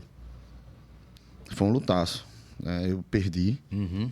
Mas, assim, quando eu digo que foi um lutaço, foi porque, assim, eu me preparei muito para aquele evento, eu lutei muito bem, e a consequência de eu ter perdido foi porque a gente tá ali para ganhar ou para perder, Isso, né? exatamente. Mas eu me senti muito bem, me senti muito confiante, e, inclusive o cara depois foi campeão brasileiro, campeão mundial, campeão disso, campeão, viajou para Dubai. Uhum. Então, assim, foi uma luta que depois que acabou a luta, ele falou, porra do Cabo, vou falar pra tu, se ganhei, mas tô aqui mortinho. E eu era, assim, né? Eu fui como né? o azarão da história mesmo, mas eu tinha treinado muito e foi uma luta que eu lembro que foi muito, muito, muito boa mesmo. Foi uma luta bem... Rapaz, você falou uma Pau coisa, a pau. como é interessante você disse, né? Assim, coincide muito com o que eu penso, né? Eu penso assim, quando você vai ali para aquela luta, você sabe que você está bem fisicamente, mentalmente, né? Tecnicamente, e que o seu adversário acaba, né, conseguindo êxito, ou por estratégia, ou por questão de luta, ou porque ele foi melhor naquele momento, Sim. né? Eu realmente, para mim, eu saio muito feliz em conseguir ter chegado ali, ter tido uma boa luta, E dado o meu máximo, do né? meu máximo, né? E ali acontece. Isso. Ruim é quando eu costumo dizer, quando a gente perde para nós mesmos. Por exemplo, eu tento não lutar mais sem eu estar preparado fisicamente. Eu não estou conseguindo mais me preparar fisicamente. Muita atividade, muita coisa. Mas eu sinto uma falta danada daquilo. O gás. Mas às vezes Perder que eu pro fui gás é lutar horrível. por vontade de lutar, mas sem estar fisicamente... Hoje em dia existe uma contusão, uma coisa que para mim, com a idade, são 2, 3 meses para poder cuidar, recuperar, né? né? Eu fico doido para lutar, mas poxa, bicho, não tô conseguindo me manter. E é ruim, porque eu já entro perdendo para mim mesmo. Minha cabeça já diz, não, tu já não tá bem. Eu disse, pô, mas que é isso, pô? Eu mesmo pensando assim. Isso é ruim, você não insiste numa posição, você aceita mais fácil, né? Isso. Isso é importante, né? Professor Leto, eu não sei como é que tá aí. Não, mas pode eu tive, ser. né? Então, eu tô vendo aqui que pelo tempo a gente está mais ou menos se encaminhando aí para o final do podcast, né? Queria dizer aí, você tem mais alguma mensagem que queira dar para o pessoal, quer já conversar assim, passar uma ideia aí para quem está nos assistindo? O que eu tenho para falar, primeiramente, é agradecer a vocês pelo convite, né? Foi ótimo estar aqui no Clube da Luta, no podcast do BJJ. E, assim, o que eu tenho de mensagem são para os professores, né? Que a gente sabe da dificuldade que é ser professor de arte marcial no Brasil. A gente sabe da dificuldade que é ser professor de jiu-jitsu no nosso município, no nosso estado. E a gente sabe o quanto é mais dificultoso ser professor de jiu-jitsu no município e no âmbito que a gente vive. Então, assim, o recado é que não desistam, né? Vão vir coisas boas. Acredito que ano que vem a gente vai ter um jiu-jitsu mais social, um jiu-jitsu mais levado para o lado social. Persistam nos seus alunos, não desistam deles. Eu sei que a maioria não desistem, mas aí é só um reforço. E é isso aí, Tonhão. Nada mais que o Papai do Céu nos leve com segurança para casa e com toda a honradez do mundo. Bom, pessoal, agradecer aqui demais ao professor do Cabo, que atendeu aí o nosso convite prontamente, né? A gente já tinha feito essa lista aqui, estava contando com essa presença tão importante. A gente conversou aqui, mas todos que conhecem sabem da importância dele no cenário do nosso jiu-jitsu pernambucano, né? Falamos aqui da fomentação que ele trouxe o jiu-jitsu para dentro do município do Cabo, mas você pode ver que não é só no Cabo, né? Você tem ali uma raiz imensa, né? Você saiu disseminando tantos... Cabo, Escada. Então, tantos municípios, né? Também aqui na Matriz hoje em dia, né? Sim, Essa sim. história tão rica. Lhe agradecer demais, professor, por estar aqui com a gente. E assistam aí, se inscrevam no canal, gente. Se vocês puderem também, se tornem membro, né? Tem membro a partir de R$2 para ir ajudar nesse trabalho aí que o Clube da Luta faz, de tanta importância para as artes marciais de forma geral. No jiu-jitsu aqui com a gente nessa parceria, mas é muito importante, tá bom? Então, agradecer a todos vocês. Semana que vem a gente vai estar aí com o nosso 9º convidado, dando continuidade aí na 2ª temporada do Jiu-Jitsu. Valeu? Abraço, galera. Os